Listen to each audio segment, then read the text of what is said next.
እናንተ የከፋው ሰው ካለ ማርያም እቅፍ ያልቅስ፣ ማርያም እቅፍ ያልቅስ። ድንኳን መሃል ሆኖ ሁሉም ይስቃሉ። ለምን አትበሉ? ማርያምና ሐዘን ይተዋወቃሉ።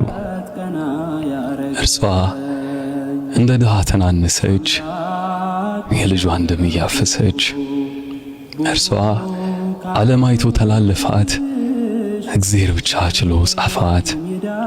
እርሷ ንጋት ለሰው ብርቅ ወጋገን፣ ምድር ያለች የእግዚአብሔር ወገን። እርሷ አይደረስ ቅድስና፣ አይለኬ ልግስና። ዜማ ሰማን ከእርሷ ቀዳን፣ አራራይ ናት የሰው መዳን። እናቴ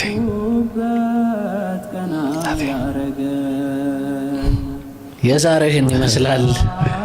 አብራችሁን ስለነበራችሁ እናመሰግናለን። ክፉ አይንካችሁ። አሜን።